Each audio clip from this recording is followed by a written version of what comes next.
Welcome, everybody. um, and I feel like mental practice, and part of this is I feel like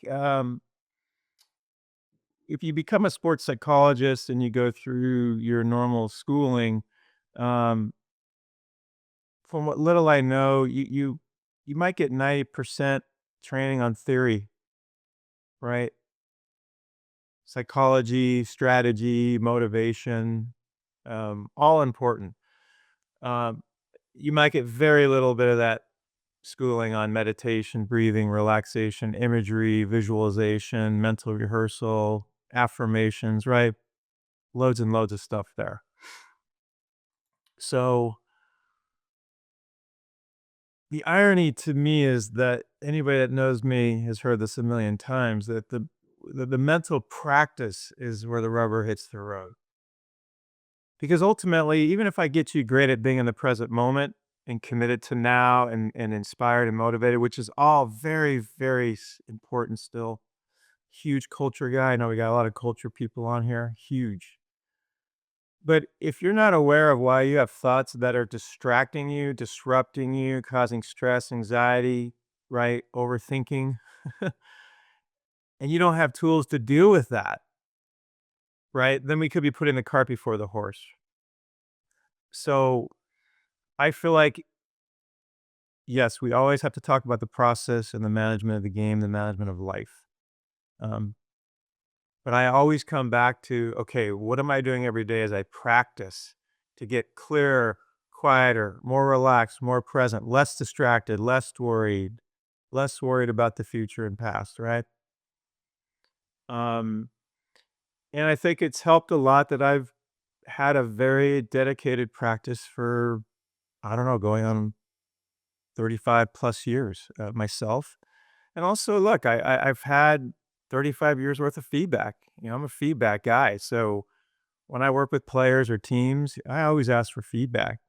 Um, and it's pretty cool over the years, the feedback I've gotten from people that have learned to meditate, people that have learned about visualization, people that have learned about their breathing. Um, and it's like goosebump stuff. Um, so today, and look, one of the goals of today is to make this a Q&A format, as I said earlier. So I don't want to speak a whole lot, but I'm going to give you a few bullet points to really how to take yourself or your team through a guided meditation, even if you're brand new to it. That's sort of the goal of this segment. Um, but again, I do want to open it up to questions about because there's loads of questions about managing the game, managing players, stuff like that. And so again, I want to be true to the format today and not yap yap yap. Um, so here's a couple of things, and by the way, you can always put a question in the chat room. You can even raise your hand.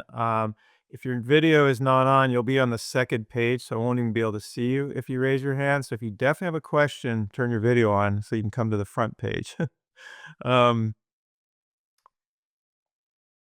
okay, let's talk about the most basics of meditation. I think what I'm going to do is apply it more for you to take you through a meditation because naturally this is what you would do if you were facilitating it for your players. Okay. So the first thing I first of all, I made a note here. I want to make this really clear. When I started this 30 years ago, this was a tough sell, a really tough sell. I'd walk into classrooms and I feel like I had, seven eyes. um, Nowadays, it's not. I find that everybody is aware. Um, they're very aware, and I think they're very ready. And here's the piece I would say: I've had coaches tell me over the years that they don't think their players are really going to be that into it or that ready for it. And my response is now stronger than ever, um, based on things that are going on in our world right now, between the cell phone, video games, the news, whatever, the stimulation that's going on in the world right now. These kids are more ready than ever. It's not a hard sell. Even if on the surface they may make it seem like it's a little bit of a hard sell, in their core, in their heart of hearts, trust me, they're ready. Can I say 100% are gonna buy in day one? I don't think I can. Do I believe 100% are ready? Yes.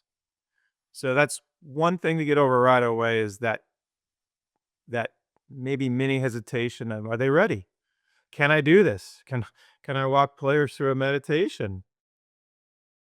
My goal today is for you to come away and say, "Oh, I just kinda need to know how to do A, B, and C. I don't have to be great at it. I'll get better at it, I'm sure."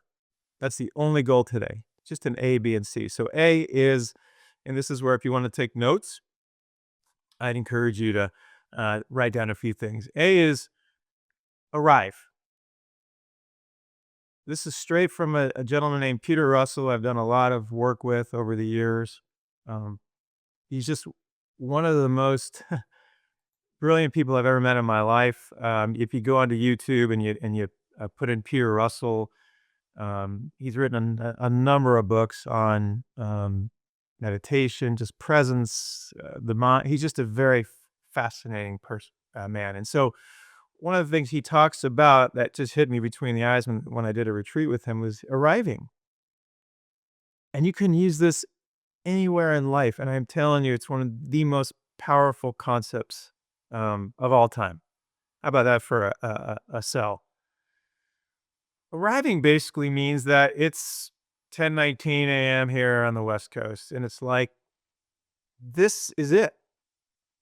I might need to be somewhere at 4 o'clock today or tonight. I have something going on tomorrow, or some of you may have something going on an hour from now. That has nothing to do with now, being here now. So this idea of arriving, it's very, the other thing I love about arriving is it's like a noun, but it's also like an action, which would be what a adjective or verb. It's moving. It's not just, hey, arrive. It's no, no, no. It's a feeling. Like I'm here. I'm present. I'm arriving now. So the next step to this idea of arriving is, you hear terms like be present, right? Be mindful, be here. Same idea. But this idea of arriving, like I said, I love it because it's action. And we can do it all right now. In fact, that's why I love these bells. When I ring the bells, we're going to take 10 seconds and similar to what we already did, but I want you to play with it a little bit more from this feeling of the experience of it, not just the intellectual, like I'm here in the brain. Just see if you can get, it's called embodiment, right? Just get your whole body and being into, I'm arriving. I'm here. My mind may still think about something tonight, or why did he say that, or why is he wearing that shirt, or whatever. That's my mind. That's my mind thinking. I want to get past my mind thinking. I want to get into the totality of just being here and arriving. Okay, I know that's a lot, but that's how, to me, profound this simple word is of arriving. Okay, so I'm going to ring the bells. Close your eyes if you want. You don't have to. And just whatever it means to you is to get completely here, out of the head, be present, and arrive. Okay, all right, here we go.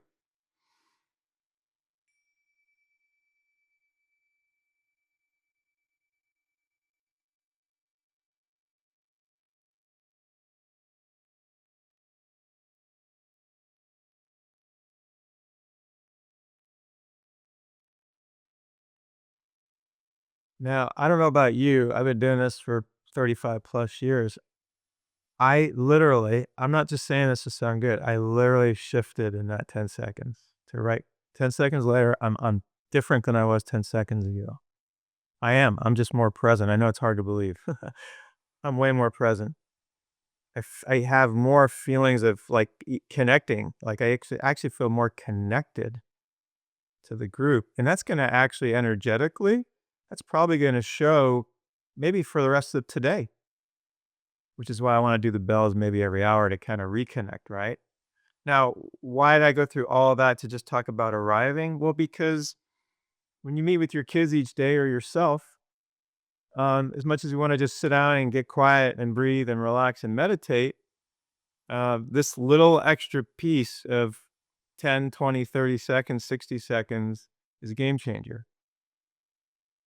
Because now, whatever you do moving forward, just like your practice plan, is going to be optimized, including this meditation that we're about to do. So, the first thing with your players and yourself when you're going to meditate or do any kind of mental practice is arrive. Okay. And if you want to put a, slash, be present, Maybe that is something that will help them understand it as well. I think it would be good to explain to your players, what does it mean to arrive? Be present. This is the same stuff you want to apply during games every day or even practice or the classroom. So it's such a powerful concept. So anyway, be present, arrive. I actually use this in my book that I wrote a long time ago. I actually use the term frame of mind, getting in the right frame of mind before you start. Okay, same idea. Be present, arrive, get in the right frame of mind. So that's number one. Number two, what I'm gonna, what we'll, and we'll do this in a second. I'm gonna give you a 5 minute, 5 to 10 minute exercise you can do every day with your players to keep this simple.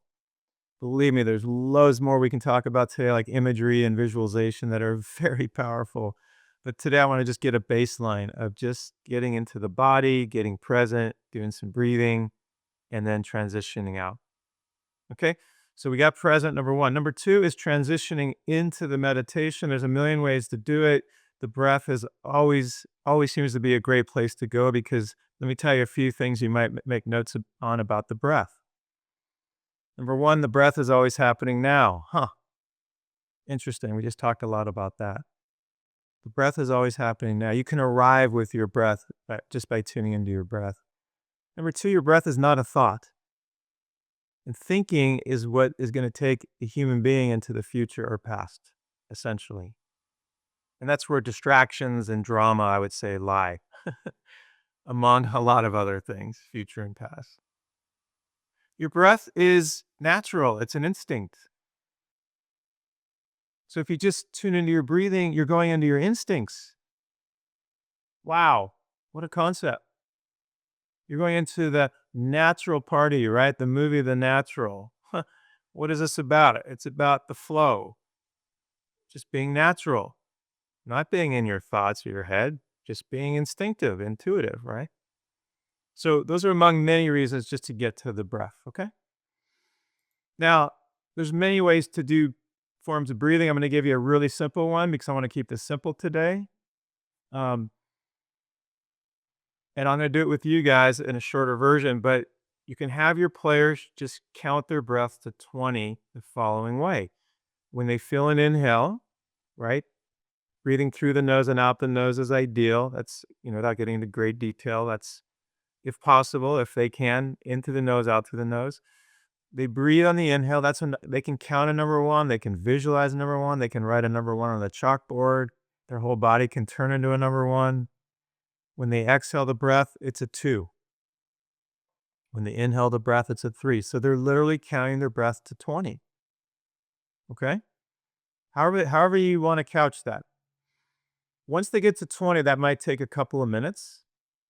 By the way, that will take much longer the more they do this practice because the breath starts tending to get longer and fuller.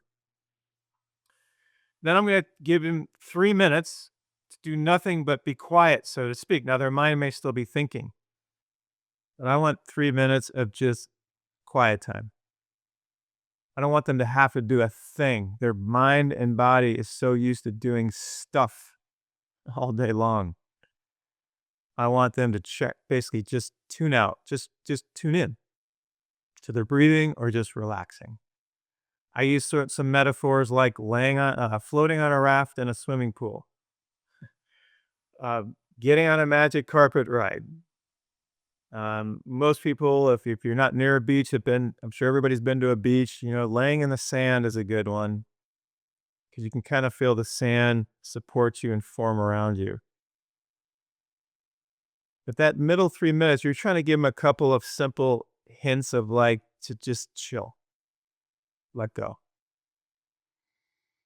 Once that's done, you're going to then transition them out and you're going to do it the same way you transitioned them in by counting to 20. There's going to be a little bit of a difference as you guide them out. And what you're going to have them do is as you remind them to count to 20 on the way out. I'm not sure if this is ideal or not. You might count from 20 backwards so they end up at 1, but whatever it is, you just have them count to 20 again. Let's just stay with that to keep it simple. Just have them count to 20. But one thing you can do is you can just start to remind them toward the end of the session that because they're going to inhale and they're going to always end with an exhale. Well, at least that's how our body or is trained to breathe. Inhale, exhale. And as they exhale, you might say something like, and you're going to hear me say this, like, as you exhale that next breath, um, just start to let yourself know you're starting to feel very clear minded and focused and present. So, what I'm doing is I'm giving you some affirmations on the way out that are sort of helping you transition into where I want you to be. And if we did this at 11 at night and you said, "Hey, Alan, can we do this before I go to bed to help me sleep better?" Instead of saying, clear and focused and present and inspired, I might say restful. You're feeling very peaceful. You're feeling very calm. You're feeling very sleepy, right? So I'm going to transition you out that way. Most of the time, you're probably going to do this with yourself or your players as you're moving into practice, a game, you're moving into the rest of your day if you do it first thing in the morning. So you want something that's kind of lifting you up and reminding you of where you're going, clear, present, aware, focused. Okay. So I'm going to review that. We're going to do it in a short version. I know I'm giving you the very bare bones because again, I want to get to some Q&A. Um, so in review, I'm going to get you, I'm going to do this right now with you. I'm going to get you present. However I do it, I'm going to get you into your breath, counting to 20. We'll probably just count to 10. I'm going to give you, instead of 3 minutes, I'm going to give you a minute. I'm not going to say anything except maybe just remind you like, hey, just go on a raft right now. Just go get lost, just go chill. And then I'm going to be quiet for that minute. And then I'm going to come back in and say, hey, at this point, let's start taking our deep breaths to start to transition out of the meditation. So you'll hear me cue you again there. And then toward the end, I'm going to let you sort of breathe to 10 again. But you'll start hearing me at the very end start to implement some of these affirmations, if you will. Okay? Um, Questions about any of that?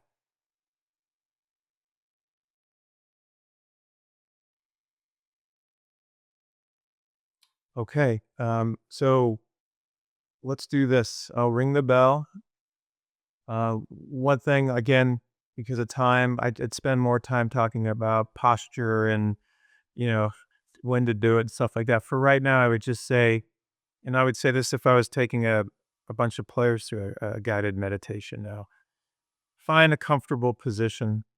In a perfect world, you'd probably be sitting because then you're a little more alert, but you're still kind of relaxed.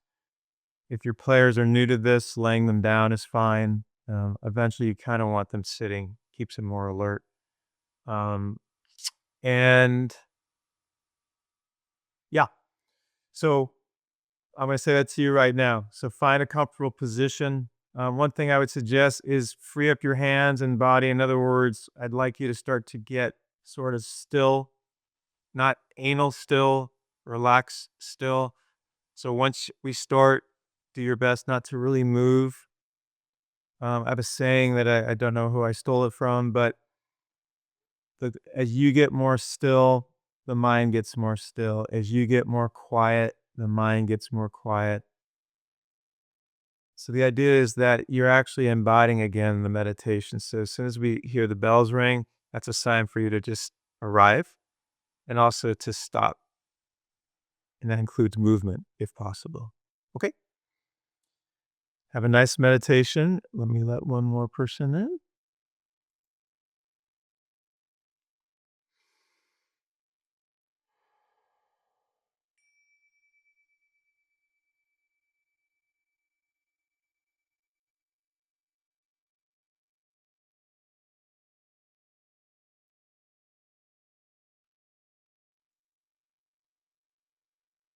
Okay.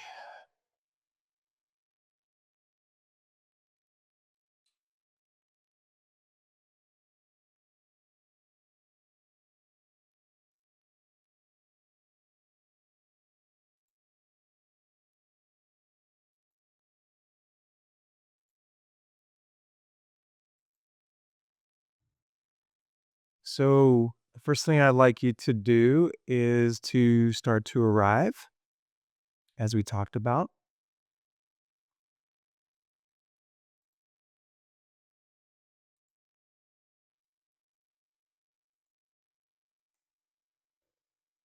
And what I want you to do is just think about the fact that you're here now. So your mind may be thinking about things that are happening later on today, tonight, tomorrow. And what I want you to do is just start to become aware of what's happening now. We're all here now.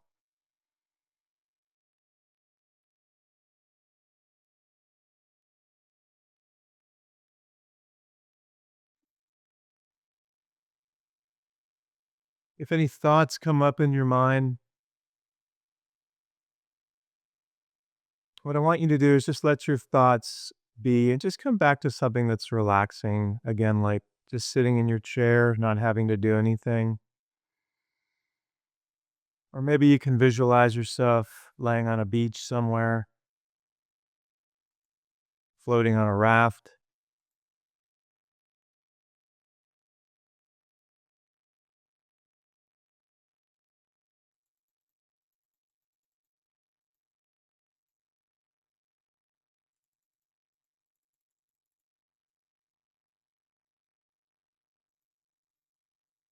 And the next thing I'd like you to do is just start to tune into your breathing.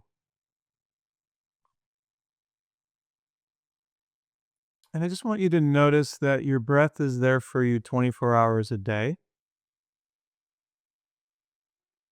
Your breath is there to support you and nurture you, among many things. Your breath is not a thought, your breath is an instinct.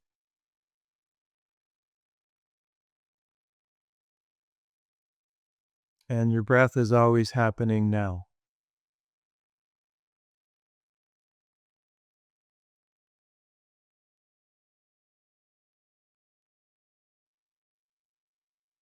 And then the next thing I'd like you to do is we're going to just start to do a simple exercise and count the breath. And so when you're ready, I just want you to count your breath to 10.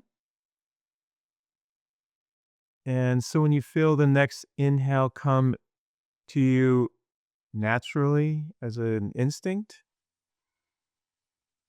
I just want you to count that as a number 1.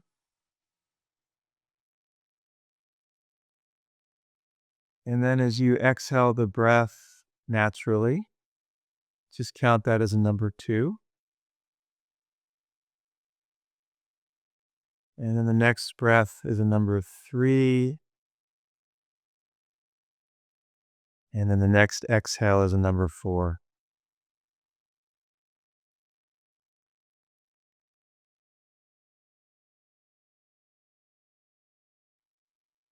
And just continue to count the breath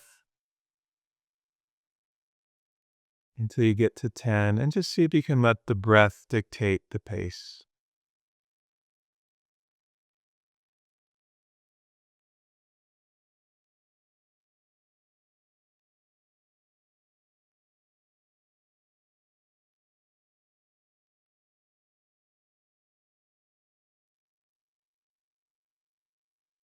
And then once you get to 10, all I'd like you to do is not do anything.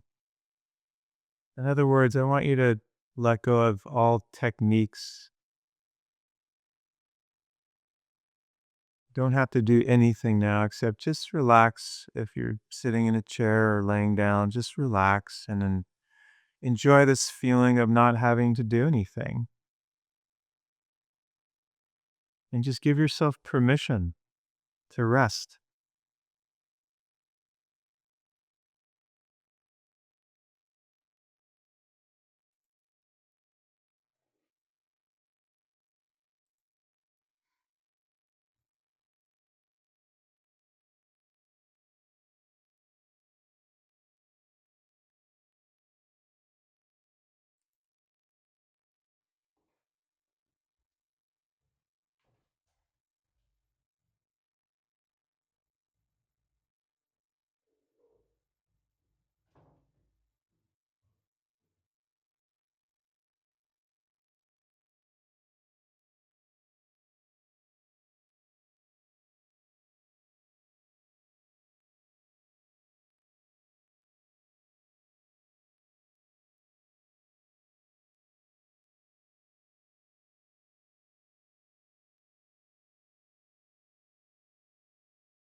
Okay, so at this point now, what I'd like you to do is just we'll start to transition in ourselves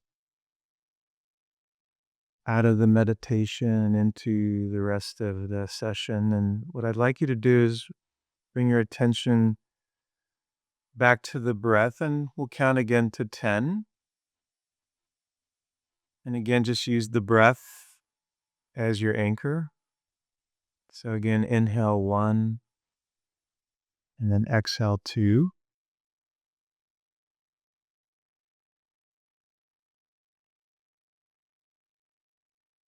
And just notice with each passing breath that you're beginning to feel completely refreshed and completely alert,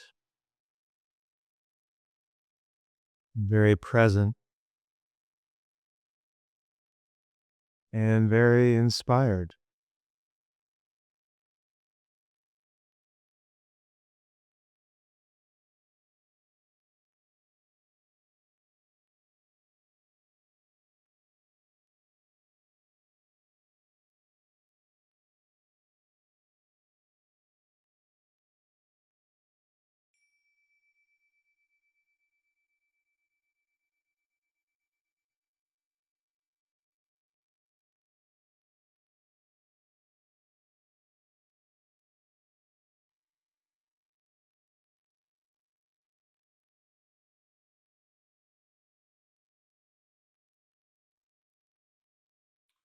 So, as you guys make your way back, and gals, you can,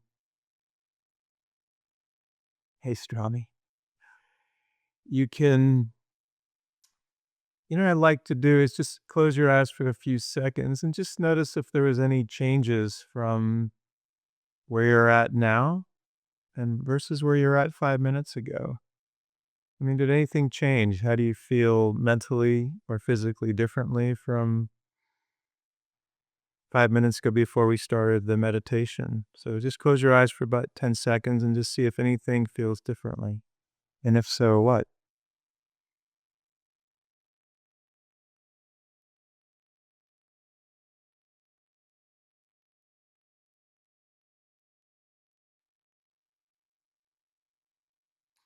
Um, One thing that I failed, I've only been teaching this for 35 years. It's amazing when you forget things that are imperative. Um, so I'm curious to get feedback, but one thing I do want to add is now, not only do I think this is the number one tool for meditation, but I think it's one of the greatest tools you can utilize for life from a mental health, mental presence perspective. And the tool is this, it's called neutral. And what it means is, which I should have told you before the meditation, but it's okay. Um, if you get a thought that comes into your mind that's distracting you, worried about the future, worried about whatever, you have two choices. Choice one is to what's called engage it, communicate with it, feed it. And then that will tend to, now sometimes thoughts are productive. We need to figure something out or process something.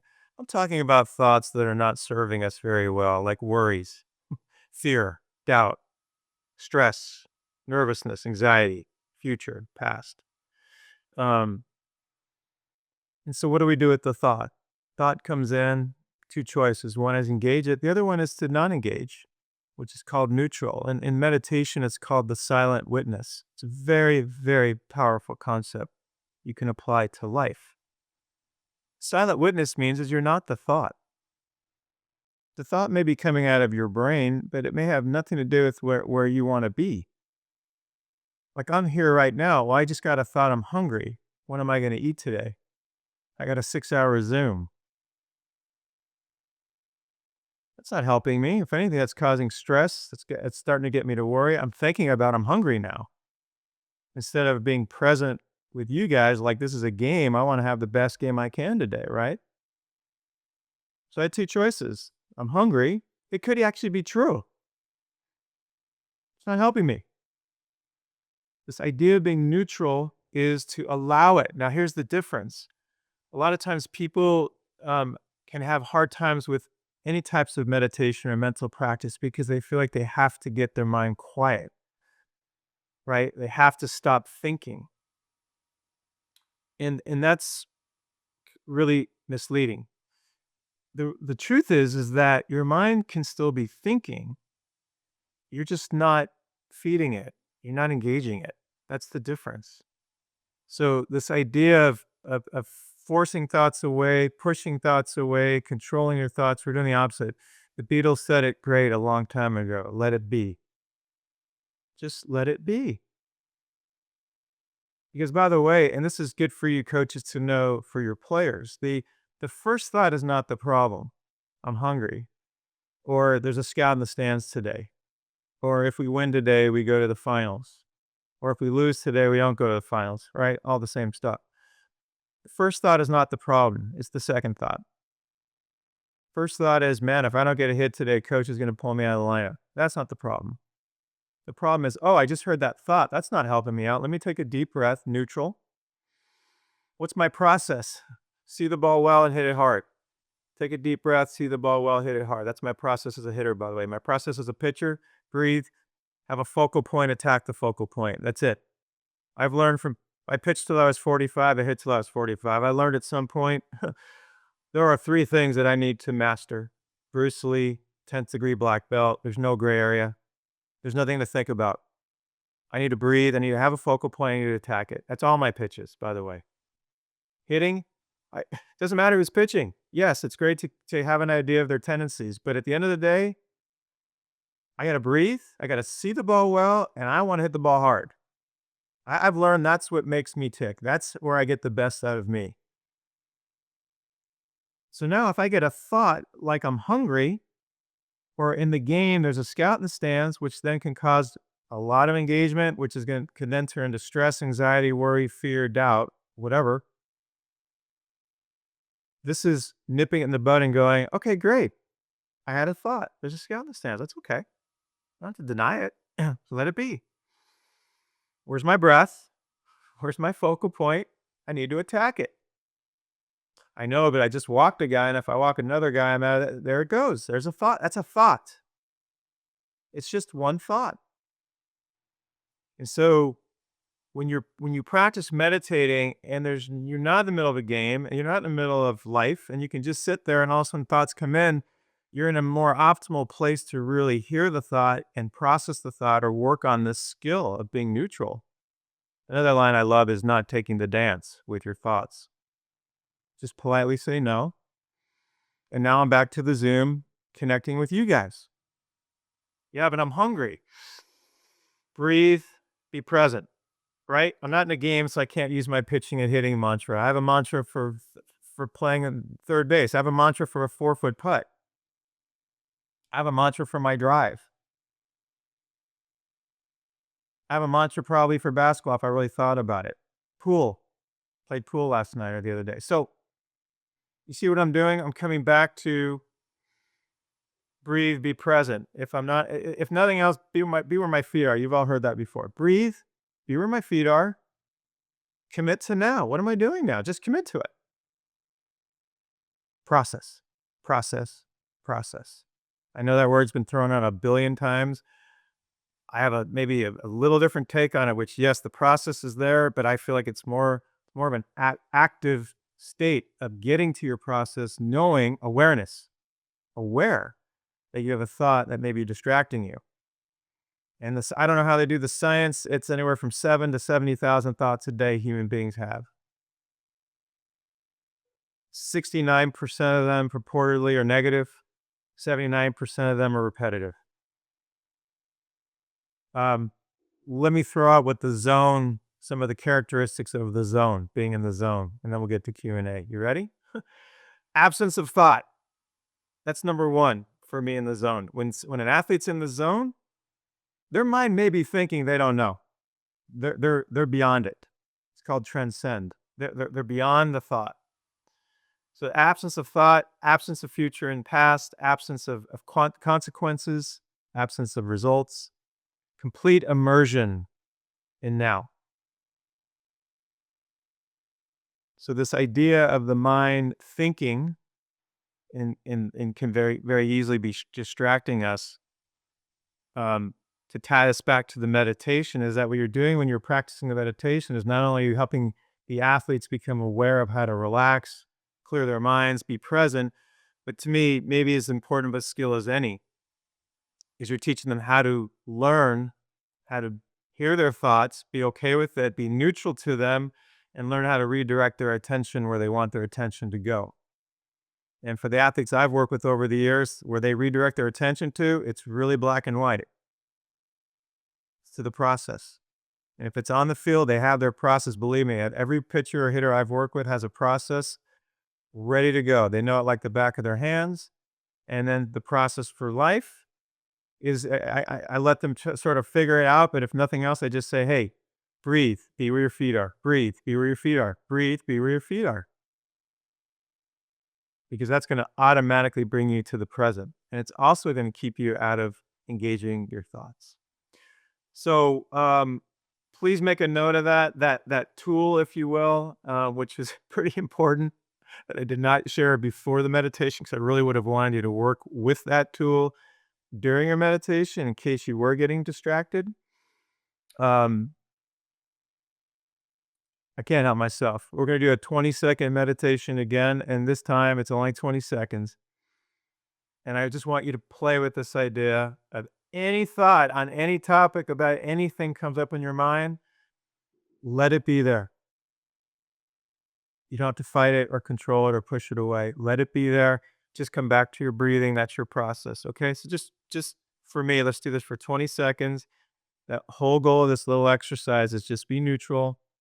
Let the mind think about whatever it wants and see if you can step back from the mind, be the silent witness, and just come back to breathing no matter what the mind says. Okay. On your mark. Get set. 20 seconds.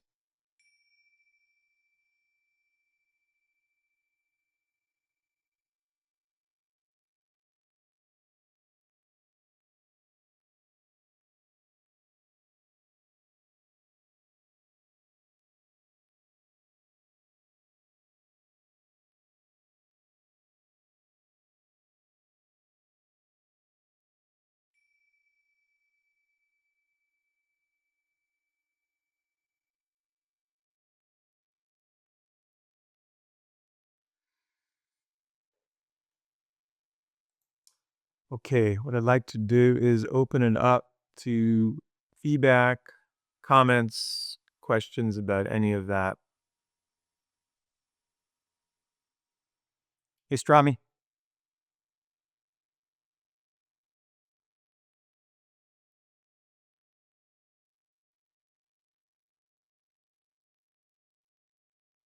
Hey, Alan, I have a question for you. Yep, Mark. Um, have you done any research or any thoughts on grounded meditation? Is that any better than just our standard meditations? I haven't done any research. My gut tells me that grounded meditations in this day and age probably serve a much better purpose than ever before because of the technology and right the stimulation and to like you start seeing guys walking barefoot in the outfield, stuff like that. I think anytime you can connect with nature as a side note, Mark, it is extremely powerful. So I would lean towards saying that it's hard to say what's better because someone might like I just sit in my meditation spot and love it, but I love connecting with nature, and so I think it's a great also introduction, kind of a soft way of introducing meditation or presence without even having to get into a lot of technical stuff by just getting people, as you said, just get them grounded. That's why I love the sand analogy and the raft analogy. I'm dealing with sand and water. Or would you just do that with a barefoot walk? I would do a few things. I'd do a barefoot walk, but I'd also I'd have them take off their socks and shoes and maybe even just stand in place. In yoga, there's a position called Tadasana where you're kind of just standing, but I might even have them just lay in the grass with their shoe just having the shoes and socks off touching the grass. Oh, yeah.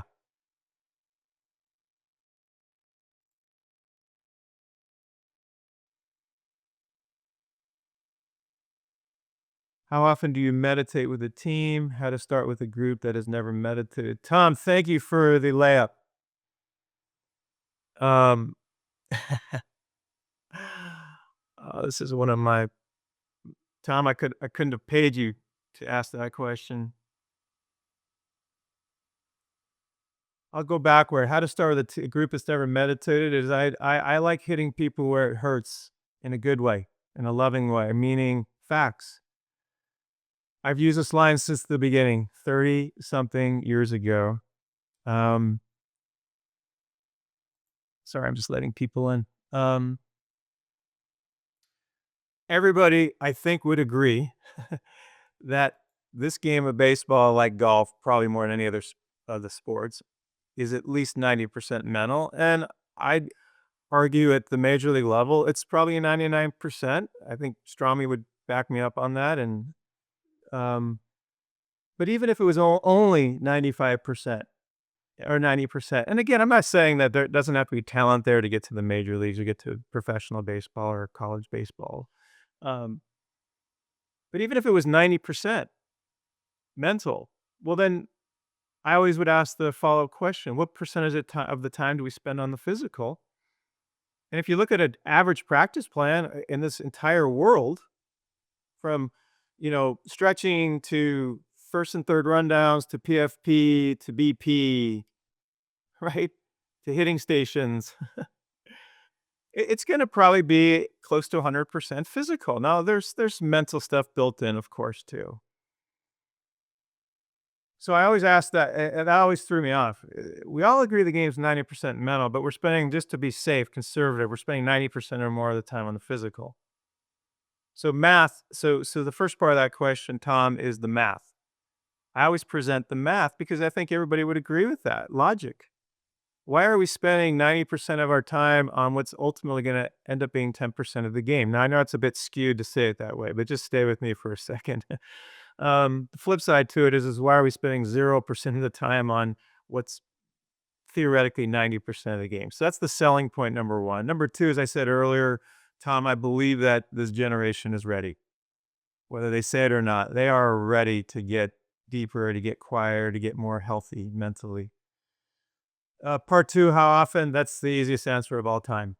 Um, to me, if you eat every day and you drink every day and you take BP every day and you throw every day and you stretch every day, you meditate every day. There is zero negotiation. I mean, I don't want to say negotiation. It sounds like I'm a control freak. There's zero wavering because number one, I want my players to be mentally healthy, clear, present, free, happy, first and foremost. That's my number one goal. So if that's my number one goal, and I know if I spend 10 or 15 minutes with them every day, getting them quiet, clear, present, learning how to deal with stressors, learning how to deal with their mind's thoughts, well, I've accomplished my number one objective. And then number two, by the way, as a result of having that practice start with meditation, well, to me, it's a no-brainer. Now you're going to optimize everything that happens for the rest of practice that day. We had a pro camp for professional players for 15 years. We spent 2.5 hours in a martial arts studio doing yoga and meditation.